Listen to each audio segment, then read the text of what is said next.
جو گرا آپ ہاتھ سے لگاتے ہیں پھر وہ دانتوں سے کھلتی ہے. وہی مروان حضرت عثمان کی شہادت کا سبب بھی بن گیا جسے حضرت ابوبکر عمر نے بھی حضور کی وجہ سے انٹر نہیں ہونے دیا تھا مدینے میں.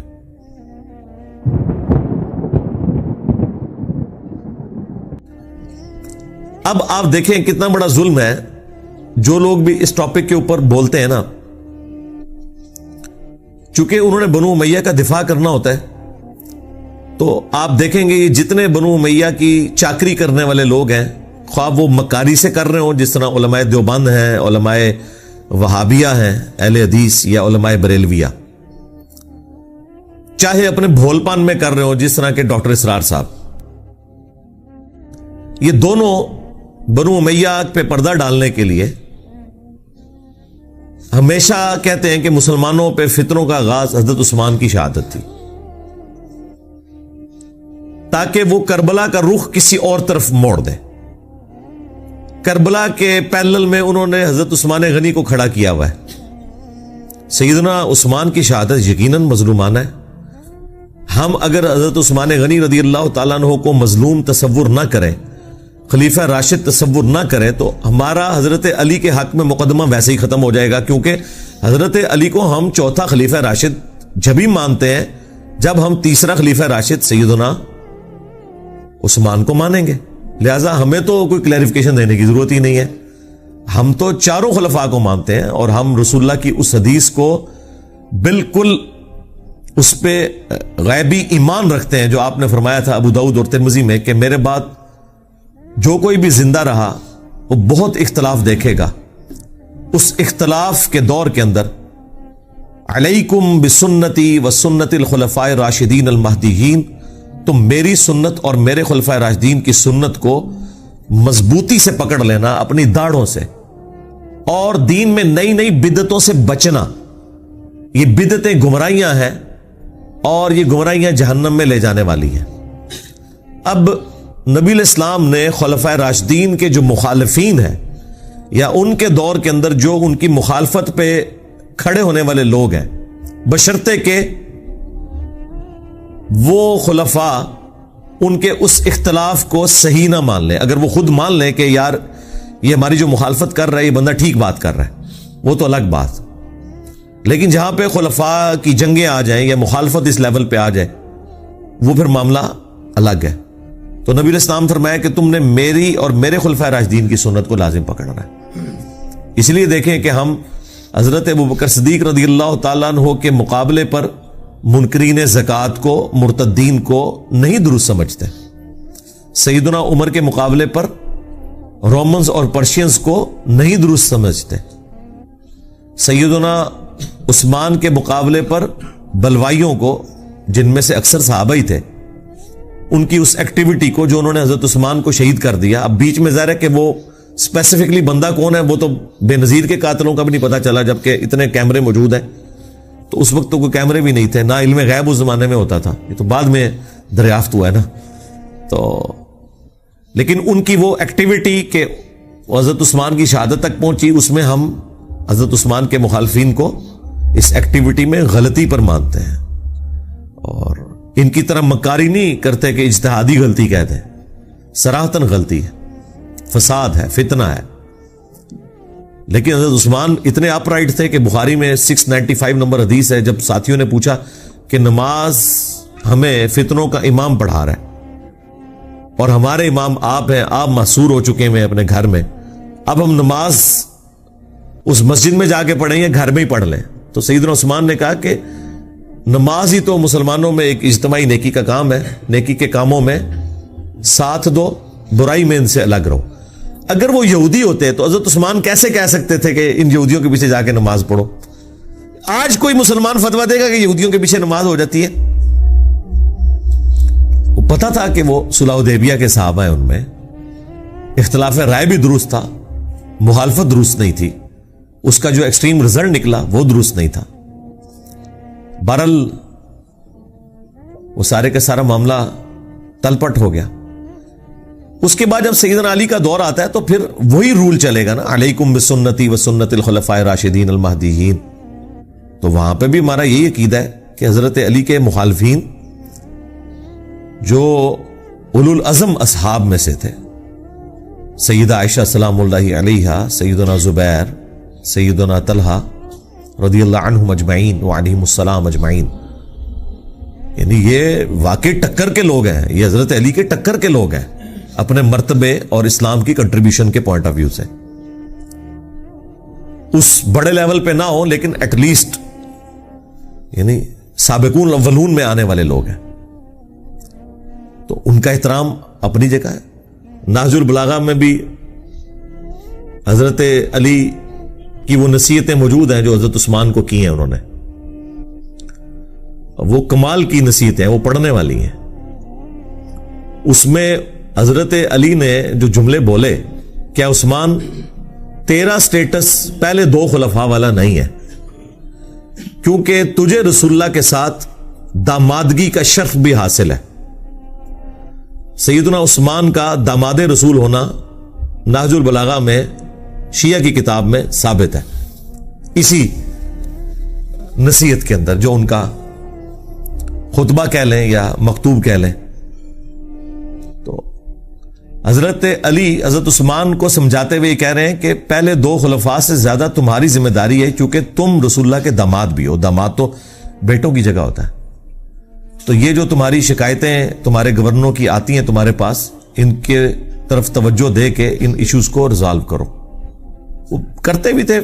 بخاری مسلم دونوں میں آیا کہ وہ ایک بھائی تھا ان کا، عقبہ ابن ابی معیط کا بیٹا ولید بن عقبہ، اس نے شراب پی کے فجر کی 4 فرض پڑھا دیے. بخاری میں بھی ہے، مسلم میں بھی ہے. حضرت عثمان والے چیپٹر میں ہے بخاری کے اندر، اور مسلم میں شراب کی حرمت والے چیپٹر میں، اور مسلم میں پورا وہ واقعہ تفصیل کے ساتھ ہے. جب وہ سلام پھیر کے فارغ ہوا تو لوگوں نے کہا کہ یہ تو نماز تو نے ٹھیک نہیں پڑھائی ہے. تو اس نے کہا اگر کم پڑھا دی ہے تو میں اور پڑھا دینا. حالانکہ پہلے ہی انہیں 2 فالتو پڑھائی ہیں سب. پھر لوگوں کو شک پڑا تو جناب وہ تو دور تھا بڑا مبارک، ادھر کوئی سوچ سکتا ہے؟ نمازی جناب جو تھے وہ آگے آ کے اس کے پاس بیٹھ کے اس کا منہ سونگنا شروع کر دیا. ادھر کوئی گورنر کے قریب بھی کو لگ سکتا ہے؟ لیکن ظاہر ہے کہ اس وقت گورنر کو ایک سمجھا جاتا تھا کہ وہ سرونٹ ہے عوام کا. یہ تو آج حکمرانی کا کانسیپٹ ہے نا. ادھر تو خلیفۃ المسلمین بھی اکاؤنٹیبل ہوتا تھا عوام کو، تو گورنر تو شاہی کوئی نہیں. تو جب وہ سونگا تو شراب کی بدبو آ رہی تھی، لوگوں نے پتا چل گیا جناب کہ یہ تو شراب پی ہے. انہوں نے جناب اسے پکڑ کے گورنر کو اتار کے ابو موسیٰ اشعری کو گورنر لگا دیا اور کہا کہ واپس جا مدینہ. حضرت عثمان کو خط بھجوا دیا کہ یہ اپنا تحفہ واپس قبول کریں جو آپ نے ہم پہ مسلط کیا تھا. تو اور یہاں سے مینجمنٹ کمزور ہوگی کہ خلیفہ وقت کے ہوتے ہوئے عوام ڈیسیژن کر رہی ہے کہ وہ خلیفہ سے پوچھے بغیر اس کا گورنر ہٹا رہی ہے، خود ہی عدالت لگا کے، اور اس کی جگہ ایک نیا گورنر لگا رہی ہے. یعنی یہ اسلام کی تاریخ میں یہ سٹارٹ تھا حضرت عثمان کی خلافت کی کمزوری کا، جو ان کے دور خلافت میں آئی کہ لوگوں نے قانون ہاتھ میں لینا شروع کر دیا. خیر جب وہاں پہنچا تو حضرت عثمان نے کہا کہ میں لوگوں کی چیما گوئیاں سن رہا ہوں کہ یہ اب اپنے بھائی کو سزا نہیں دے گا، تو میں تو اسے نہیں چھوڑوں گا. دربار لگایا گیا. حضرت علی چیف جسٹس تھے. حضرت علی کو حضرت عثمان نے کہا لگائیں اس کو کوڑے جتنے بنتے ہیں اس کے. تو حضرت علی نے حسن ابن علی سے کہا کہ بیٹا اٹھو 40 کوڑے لگاؤ اسے. تو حضرت حسن نے کہا کہ جو ان کی میٹھی کھاتا ہے وہی کڑوی چکھے. یعنی حضرت عثمان کی طرف اشارہ کیا کہ عثمان اس کا بینیفیشری ہے اس حوالے سے کہ انہوں نے اپنے ریلیٹیوز کو گورنری کے عہدے پہ لگایا ہوا ہے. باقی ظاہر ہے ان سے کوئی کھاتے پیتے تو نہیں تھے، لیکن ظاہر ہے ایک رشتہ داری تو وہ نبھا رہے تھے. تو اب کڑوی بھی یہی چکھے، کیونکہ اس زمانے میں قبائلی تعصب بہت زیادہ تھا. بنو امیہ بنو ہاشم کی لڑائیاں تو رسول اللہ کی بعثت سے پہلے سے تھیں، ان کا آپس کا جیلسی فیکٹر. تو اس کی طرف ان کا اشارہ تھا کہ میں یہ کام نہیں کروں گا. تو حضرت علی نے اس کا کوئی برا نہیں مانا. حضرت حسن وہاں سے چلے گئے، باپ کی بات نہیں مانی. آپ اندازہ کریں، اور یعنی اس سے آپ اندازہ کریں کہ اس زمانے میں کتنا ان گورنروں کے بارے میں نفرت پائی جاتی تھی. مسلم شریف کے الفاظ ہیں، پھر حضرت علی نے اپنے دوسرے بیٹے عبداللہ ابن جعفر، جو بھتیجا بھی لگتا تھا اور بیٹا بھی، بیٹا اس لیے کہ اس کی والدہ کے ساتھ حضرت جعفر کی وفات کے بعد حضرت ابو بکر نے شادی کی تھی، اس سے محمد بن ابی بکر پیدا ہوئے تھے اور وہ بھی حضرت علی کے زیر کفالت تھے۔ یہ دو بیٹے تھے بڑے لاڈلے، محمد بن ابی بکر اور عبداللہ بن جعفر، جو والدہ کی طرف سے تھے۔ اور عبداللہ بن جعفر کو تو اپنی بیٹی زینب بھی دے دی حضرت علی نے، وہ داماد بھی بنے بعد میں۔ تو کہا عبداللہ اٹھ اور لگا کوڑے۔ جب 40 ہوئے تو انہوں نے کہا بس 40 ٹھیک ہیں، رسول اللہ 40 لگواتے تھے، حضرت ابو بکر بھی 40، حضرت عمر نے 80 کر دیے تھے، کیونکہ اس زمانے میں لوگ زیادہ شراب پینا شروع ہو گئے تھے۔ ظاہر ہے جب آپ کی وظیفے لگ جائیں، دنیا کے مال کی ریل پیل ہو جائے۔ بخاری مسلم میں موجود ہے کہ حضرت عمر کے زمانے میں شراب پینا زیادہ ہو گئی تھی ایز کمپیئر ٹو حضرت ابو بکر کے دور کے۔ وہ مال آ گیا تھا، کام کرنے کو کوئی نہیں، تو پھر یہی کچھ ہی ہوگا نا۔ تو حضرت عمر نے اس کی سزا تعزیراً حضرت علی کے مشورے سے بڑھا کے 80 کوڑے کر دی۔ وہ قرآن سے ڈیڈکٹ کی تھی کہ جو کسی عورت کے اوپر تہمت لگائے اس کی سزا 80 کوڑے ہے، سورہ نور میں۔ تو حضرت علی نے کہا کہ جو بندہ شراب پیتا ہے وہ پھر ہر بندے پہ تہمت ہی لگاتا ہے، اسے پتہ تو ہوتا ہی نہیں وہ کیا کر رہا ہے، تو 80 کوڑوں کی سزا مقرر کی گئی۔ یہاں پہ بھی حضرت علی نے 80 کوڑے لگوا سکتے تھے حضرت عمر کی سنت پہ عمل کرتے ہوئے، لیکن کہا بس 40 بہت ہے، ٹھیک ہے، معافی کر دی۔ بالوں نے کہا نہیں 40 ہی ٹھیک ہے، مجھے دونوں پسند ہیں۔ اس سے آپ کو ذرا تھوڑا اس چیز کا اندازہ ہو جائے گا اس زمانے کے اندر جو معاملات چل رہے تھے۔ تو بیسیکلی یہ سارا کام بنو امیہ کے گورنروں کی وجہ سے بگڑا، جس کی وجہ سے حضرت عثمان بھی پھر شہید ہو گئے۔ تو اس لیے امت کا پہلا فتنہ جو ہے وہ حضرت عمر کی شہادت ہے، اور امت کا آخری بڑا فتنہ حضرت حسین کی شہادت ہے۔ لیکن یہ جتنے ناصبی ہیں یا ناصبی نواز ہیں یا متاثرین ناصبیت ہیں، وہ کہتے ہیں پہلا فتنہ حضرت عثمان کی شہادت ہے اور آخری فتنہ واقعہ کربلا ہے، کیونکہ اگر آپ وہاں سے سٹارٹ کرتے ہیں پھر آپ کو بات نہیں سمجھ آئے گی۔ وہ مولانا ساق صاحب کہتے ہیں پیچھے ٹرو، پیچھے، تو پیچھو ٹرنا پڑے گا، تو وہ پیچھے آپ جائیں گے تو پھر یہ چیزیں ہیں۔ اس لیے میں نے ایک ویڈیو بھی ریکارڈ ہوئی ہے حضرت عثمان شہید کیوں ہوئے، اس میں اور بھی کافی ساری احادیث ہیں۔ اب میں اس پہ بولوں فی البدی تو آدھا گھنٹہ 1 گھنٹہ اور لگ جائے گا، چونکہ وہ سوال آپ نے پہلا ایسا رکھا ہے۔ آج چونکہ اسپیشل کوئی کوشچن بھی نہیں تھا تو میں نے کہا اسے اسپیشل بناؤں اور اس پہ میں تھوڑا بولوں کہ تاکہ آپ کو آئیڈیا ہو۔ اور یہ حضرت عثمان کی جو شفقت والا ایلیمنٹ ہے نا، یہ صحابہ کو پہلے سے پتا تھا کہ ان کے اندر یہ موجود ہے، جو آپ نے لکھ کے بھیجا نا کہ وہ مروان کو واپس بلا لیا۔ بالکل یہ المعجم الکبیر طبرانی میں موجود ہے۔ مروان کا والد جو تھا حکم، یہ رسول اللہ کی نقلیں اتارا کرتا تھا۔ ان دونوں باپ بیٹا کو حضور نے مدینہ بدر کر دیا۔ حضرت ابوبکر کے دور میں حضرت عثمان نے بڑی کوشش کی کہ واپس آ جائے، تو حضرت ابوبکر نے کہا جو گرا رسول اللہ نے لگائی ہے وہ میں نہیں کھول سکتا، تو حضرت عمر نے بھی نہیں واپس آنے دیا۔ حضرت عثمان جب خلیفہ بنے تو وہ واپس لے آئے۔ بس وہ اس پہ ہی میں جملہ بولتا ہوں کہ ہتھاں نال لائیاں ہوئی ہیں پھر دنداں نال کھولنیاں پیندیاں نے، جو گرا آپ ہاتھ سے لگاتے ہیں پھر وہ دانتوں سے کھلتی ہے۔ وہی مروان حضرت عثمان کی شہادت کا سبب بھی بن گیا، جسے حضرت ابوبکر عمر نے بھی حضور کی وجہ سے انٹر نہیں ہونے دیا تھا مدینے میں۔ اپنی بیٹی بھی دے دی، اسے داماد بنا لیا، اپنی طرح سے تو نیکی کی کہ شاید یہ انسان کا بچہ بن جائے، اور یہ پورے اخلاص کے ساتھ سیدنا عثمان نے کیا، کوئی بدنیتی نہیں تھی۔ دیکھیں ایک بندے کا پورا ٹریک ریکارڈ ہے جس کی پوری زندگی قربانیوں سے عبارت ہو، کسی ایک خاص موقع پہ جا کے وہ کچھ مس ہینڈلنگ کر دے، یہ امپلائیڈ ہوتا ہے کہ وہ مس ہینڈلنگ کو آپ نے اس کی پوری زندگی کے کریکٹر میں سمجھنا ہے، نہ کہ یہ کہ اس ایک مس ہینڈلنگ کی بنیاد پہ آپ اس کی اسلام کے لیے خدمات کو 0 سے ملٹیپلائی کرتے ہیں۔ یہ رافضی کرتے ہیں کہ وہ حضرت عثمان کے چند ڈیسیژنز کو لے کے ان کی پوری زندگی کو اس سے 0 سے ملٹیپلائی کرتے ہیں۔ ہم پوری قربانیاں ان کی دیکھتے ہوئے یہاں پہ مس ہینڈلنگ کو سمجھتے ہیں کہ یہ ان کی شفقت کا ایک ایلیمنٹ تھا، اور میں اس کو پرسنلی خود سمجھ سکتا ہوں، میرے اندر بھی یہ والا ایلیمنٹ ہے کہ میں ٹالریٹ بہت زیادہ کرتا ہوں، اس کی وجہ سے بعض اوقات اپنے سٹوڈنٹس کی گالیاں بھی کھانی پڑتی ہیں، لیکن میری کوشش ہوتی ہے اگر کسی کو ڈھیل دی ہے نا، این ممکن ہے کہ وہ پلٹ آئے، اگر اس کے اندر کوئی آپ سمجھ لیں حق کا مادہ موجود ہے. لیکن اس کے باوجود اگر وہ بار بار اس طرح کی وہ ایکٹیویٹی پرفارم کرے, پھر میں ظاہر ہے کہ صرف نظر نہیں کرتا, پھر میں حضرت عمر کی طرح سخت ہو جاتا ہوں. لیکن پہلے حضرت عثمان والی نرمی میرے اندر موجود ہوتی ہے اپنے ہر اس اسٹوڈنٹ کے لیے جس کے لیے میں چاہتا ہوں کہ یار اس کے اندر کوئی اصلاح کا معاملہ ہو سکتا ہے. اب مجھے وہ تفصیلات بتانے کی ضرورت نہیں, نہ عام بندوں کو اس کی ضرورت ہے, وہ ہمارے مینیجریل ایشوز ہوتے ہیں. لیکن جب ونس مجھے کلیئر ہو جائے نا, کرسٹل کلیئر, پھر میں حضرت عثمان والا ایٹیچیوڈ نہیں کرتا. شروع میں رکھتا ہوں, بعد میں پھر حضرت عمر والا ایٹیچیوڈ. سیدھی سی بات ہے, پھر والی بات نہیں ہوگی. تو یہ مروان ہی پھر اسی نے مور لگائی تھی, آپ کو پتا ہے. محمد بن ابی بکر اور 300 ساتھیوں کے قتل کا فتویٰ لکھ دیا تھا جب مصر کے گورنر کی شکایت آئی تھی. تو حضرت عثمان نے تو یہ لکھوایا تھا کہ وہ گورنر معزول اور محمد بن ابی بکر گورنر, اور مروان نے خط میں لکھا کہ جیسے یہ پہنچے ان ساروں کو قتل کر دو, اور خط لادہ سے حضرت عثمان کی مور لگا کے بھیج دیا. وہ تو راستے میں جب وہ ایک گھوڑ سوار جا رہا تھا تو محمد بن ابی بکر کی نظر پڑ گئی, وہ بڑے شارپ تھے. انہیں کہا کام پہ ہے ساڈے نال, منو نہ منو, اس کو پکڑا دو. خط نکل آیا. پھر وہ سارے واپس آ گئے. حضرت عثمان کے گھر کا گھیراؤ کیا 40 دن تک, پانی تک بند کر دیا. تو وہ غصہ تو وہ صحیح نکال رہے تھے, لیکن جو ایکٹیویٹی پرفارم کر دی وہ بہت ایکسٹریم تھی.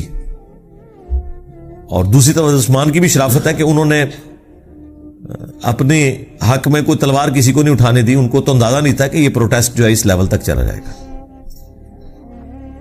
اور وہ جو گورنر تھا مصر کا, عبداللہ بن سعد ابی سرا, وہ بھی حضرت عثمان کا بھائی لگتا تھا رشتے میں. اور یہ وہی تھا جو کاتب وہی مرتد ہو گیا ہوا تھا. سنن نسائی اور ابو داؤد میں حدیث ہے. اور حضور نے 4 بندوں کے لیے فرمایا تھا کہ یہ غلاف کعبہ میں بھی چھپے ہونا, انہیں قتل کر دینا ہے. یہ بھی لحاظ نہیں کرنا کہ غلاف کعبہ کے اندر ہے کہ کعبے کی حرمت ہے, ان کے لیے حرمت بھی اٹھ جائے گی. ان میں سے ایک بندہ تھا, حضرت عثمان نے اسے اپنے گھر چھپا لیا. سنن نسائی میں, ابو داؤد میں, یہ میں نے کربلا والے ریسرچ پیپر میں ڈالا ہوا ہے سب کچھ. اللہ کے حضور کے سامنے پروڈیوس کر دیا, کہا یا رسول اللہ میرے کہنے پہ اسے معاف کر دیں. اب یہ تو بنتا ہی نہیں تھا. جب اللہ کے نبی کا حکم آ گیا تو وہ تو سب سے اوپر ہے. اب حضور کو غصہ تو آیا, ناراضگی تو ہی, آپ نے اپنا چہرہ انور پھیر لیا.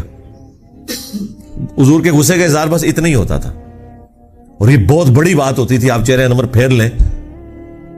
حضرت عثمان دوسری طرح سے, یا رسول اللہ میرے کہنے پہ معاف کرتے. ٹھیک ہے, 3 دفعہ ریکویسٹ کی, آپ چہرہ پھیرتے رہے. 4تھی دفعہ حضور نے کہا چلو ٹھیک ہے. وہ جب حضرت عثمان اس کو لے کے خوشی خوشی وہاں سے نکل گئے, حضور نے فرمایا تم میں سے کوئی ایک بھی ایسا نہیں تھا جو اسے قتل کر دیتا. جب تم دیکھ رہے ہو کہ میں اپنا چہرہ انور پھیر رہا ہوں تو تم اس کا مطلب نہیں سمجھ رہے تھے کہ اس کو نہیں چھوڑنا. کاتب وحی تھا. کاتب وحی مرتد ہونے کا مطلب ہے کہ حضور کی نبوت کو چیلنج کیا اس نے کہ یہ نعوذ باللہ من ذالک, یہ سب کچھ فراڈ چل رہا ہے. جس طرح بخاری مسلم میں ہے کہ ایک کاتب وحی کہتا تھا کہ محمد کو تو کچھ پتا نہیں, جو میں لکھ دیتا ہوں وہی قرآن ہوتا ہے. تو حضور کو اتنا غصہ ہے, آپ نے فرمایا یہ مر گیا, زمین اسے قبول نہیں کرے گی. بخاری مسلم کے الفاظ ہیں, اس کو دفناتے تھے, زمین اٹھا کے پرے پھینکتی تھی. یہ معجزہ لوگوں نے دیکھا, اور لوگوں میں مشہور ہوا کہ شاید یہ رات کے وقت حضور کے ساتھی اسے نکال کے باہر پھینک دیتے ہیں. انہوں نے بہت گہری قبر کھودی, پہرا دیا, پھر لاش صبح باہر پڑی ہوئی تھی. پھر ان کو پتا چل گیا کہ بھائی یہ اس نے حضور کی نبوت کے اوپر ہاتھ ڈالا ہے. یہ ہونا ضروری تھا, کیونکہ قرآن کے اوپر ہی تو سارا ایک معاملہ چل رہا تھا. اگر قرآن ہی ڈاؤٹ فل ہوتا ہے تو پھر نبی علیہ السلام کی نبوت تو سٹیک پہ لگ جانی تھی. وہ بھی کاتب وحی تھا, اور اس نے سورہ آل عمران, سورہ بقرہ حضور سے پڑھی ہوئی تھی. یہ لوگ کاتب وحی کو فضیلت کے طور پہ پیش کر رہے ہوتے ہیں. 2 کا تو میں نے آپ کو حال بتا دیا ہے. ایک مرتد ہو کے مرا اور لاش اس کی باہر نکل آئی, اور دوسرے کو حضور نے کہا یہ غلاف کعبہ میں چھپا اسے قتل کر دینا, عبداللہ بن سعد ابی سرا. تو حضور نے فرمایا کہ جب تم دیکھ رہے ہو کہ میں چہرہ اقدس پھیر رہا ہوں تو اسے مار کیوں نہیں دیا تم نے؟ تو صحابہ نے کہا یا رسول اللہ آپ ایک دفعہ ہمیں آنکھ سے یوں کر کے اشارہ کر دیتے نا تو ہم اسے نہ چھوڑتے. آپ نے فرمایا نبی کے لیے شایع نہیں کہ وہ آنکھ سے اشارہ کرے. نبی کے اخلاق اتنے بلند درجے کے ہیں کہ وہ اس طرح کا معاملہ نہیں کر سکتا کہ وہ آنکھوں سے اشارے کرے. ٹھیک ہے, یعنی بڑے کلین سلیٹ لوگ ہوتے ہیں انبیاء. ان کے اندر مکاری, چلاکی, ہوشیاری, عقل مندی ہوتی ہے, لیکن یہ والی حرکتیں نہیں ہوتی ہیں کیونکہ ان کے سٹیٹس کا تقاضا ہے. بس وہی پھر آپ دیکھ لیں اسی کی وجہ سے پھر وہ پورا معاملہ تلپٹ ہو گیا. لیکن بہرحال جب حضرت معاویہ رضی اللہ تعالیٰ عنہ خلیفہ بنے یا بادشاہ بنے, اس وقت بھی عبداللہ بن سعد ابی سرا یہ زندہ تھا, لیکن یہ حضرت معاویہ کے ساتھ پھر نہیں ہوا. اللہ نے اس کی کوئی نیکی قبول کر لی, آخری زندگی اس کی بڑی اچھی گزری ہے. یہ اس کو پوری گیم سمجھ آ گئی تھی کہ یہ سارے کا سارا جال جو بنا گیا نا یہ بنو امیہ نے حکومت کے لیے کیا, تو یہ پھر گمنامی میں پھر مرا ہے, یہ سب کچھ چھوڑ کے چلا گیا تھا.